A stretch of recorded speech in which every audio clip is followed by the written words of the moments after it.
میں ایک بہترین بات آپ کو بتاؤں، حضرت شبلی رحمۃ اللہ تعالی علیہ ایک مجذوب بزرگ رہے، ان کے متعلق بڑی عجیب و غریب بات ملتی ہے کہ زندگی بھر اپنے آپ کو قید میں رکھے ایک جھوپڑی میں، نہ لوگوں سے ملاقات کرتے، نہ زیادہ اپنی، ہاں ایک بات یہ بھی یاد رکھیں کہ زیادہ تعریف اپنی آپ کی پسند کرنا یہ بھی نفس کی خواہشات میں سے، نفس موٹا ہو جاتا ہے لوگ جب زیادہ تعریف کرنے لگ جاتے ہیں، آدمی کو اندر غرور اور تکبر بھی آتا ہے۔ حضرت شبلی رحمۃ اللہ تعالی علیہ جس علاقے میں رہتے تھے، اس علاقے کا جو گورنر تھا، حاکم تھا، وہ بہت سخت بیماری میں مبتلا تھا، لا علاج بیماری تھی، کئی اطباء حکماء علاج کر کر کے تھک چکے تھے۔ ایک مرتبہ ایسا ہوا کہ ان کی جھوپڑی میں ایک شخص آتا تھا حضرت شبلی رحمۃ اللہ علیہ کی، جو اس حاکم کے ہاں بھی جایا کرتا تھا۔ اس شخص نے اپنے حاکم گورنر سے کہا کہ میں ایک درویش کو جانتا ہوں جو فلاں جگہ جھوپڑی میں رہتے ہیں، آپ ان کے پاس چلیں، ہو سکتا ہے آپ کی بیماری کے لیے وہ کچھ علاج دے دیں۔ حاکم نے کہا بڑے بڑے حکیم اور طبیب عاجز آ گئے ہیں، اب کسی فقیر درویش کی کیا بات۔ بہرحال ڈوبتے کو تنکے کا سہارا گیا، حضرت شبلی رحمۃ اللہ تعالی علیہ نے اس سے مصافحہ کیا اور اپنا پانی پیا ہوا اس کو دیا یا دم کیا۔ وہ واپس اپنے مقام تک آنے سے پہلے اپنی لا علاج بیماری سے شفا یاب ہو چکا تھا، الحمدللہ۔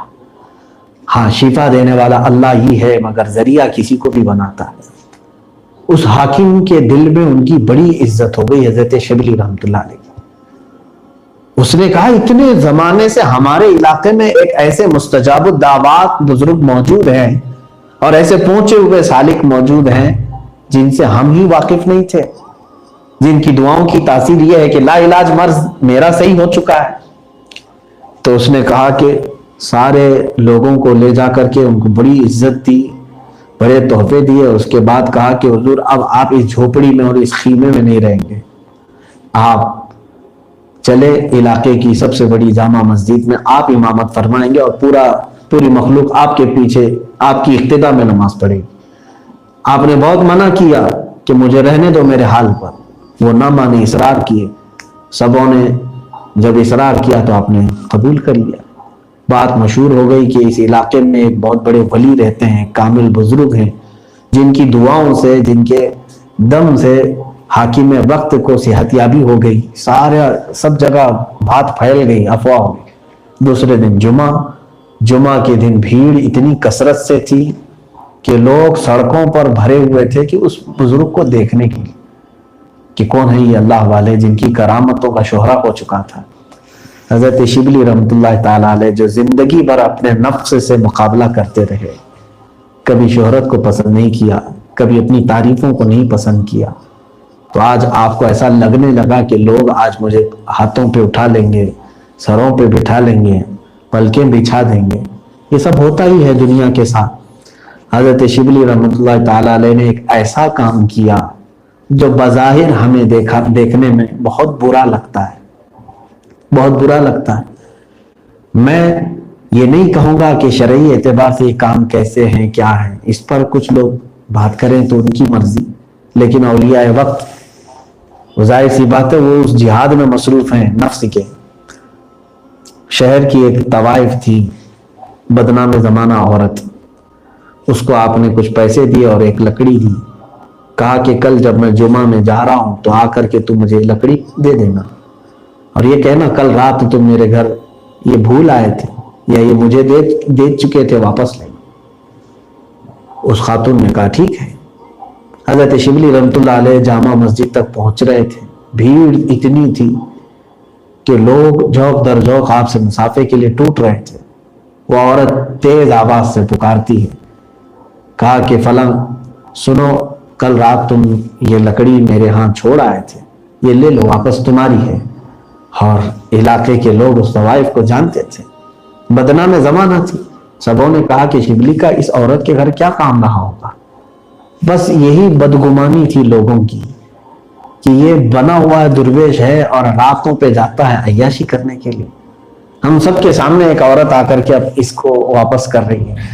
سبوں نے اسی وقت پتھر مارنا شروع کیا اور سب بھیڑ چھٹ گئی، کچھ لوگوں نے آپ کے جبے پھاڑ دیے۔ کپڑے پھاڑے، مسجد تک جانے نہیں دیا گیا آپ کو، اور آپ واپس آ گئے اور اپنے خیمے میں آ کر کے خوب ہنسنے لگے اور کہا اے نفس آج میں نے تجھے زیر کر دیا، تو تعریفوں کے بہت اعلیٰ سطح پر پہنچ چکا تھا، لوگ تجھے بہت چاہ رہے تھے اور تو خوش ہو رہا تھا، لیکن آج ایسی نوبت آ گئی کہ لوگوں نے تیرے کپڑے پھاڑ دیے، تجھے بے عزت کر دیا۔ تو نفس کے ساتھ جہاد ان لوگوں کا ایسا ہوتا تھا کہ ہم زندگی میں جو بھی بری چیزیں ہوتی ہیں اس کا سارا الزام شیطان کے اوپر رکھتے ہیں۔ فجر میں نہیں اٹھا، شیطان سلا دیا، فلاں گناہ کر لیا، شیطان نے کروا دیا۔ شیطان تو کرواتا ہی ہے، اس کی وہ فطرت ہے، شیطان برائیوں کی طرف ہی لے جاتا ہے۔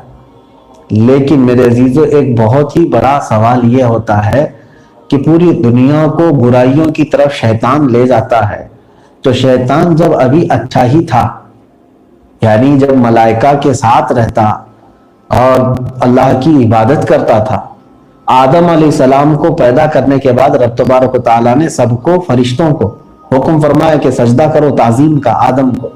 وَإِذْ قَالَ رَبُّكَ لِلْمَلَائِكَةِ إِنِّي جَاعِلٌ فِي الْأَرْضِ خَلِيفَةً، جب یاد کرو اللہ تعالیٰ نے فرشتوں سے فرمایا کہ میں زمین میں اپنا ایک نائب بنانے جا رہا ہوں، اور دوسری جگہ پر اللہ تعالیٰ نے فرمایا فَاسْجُدُوا لِآدَمَ، آدم کو سجدہ کرو، سب نے سجدہ کیا سوائے ابلیس کے، شیطان کے۔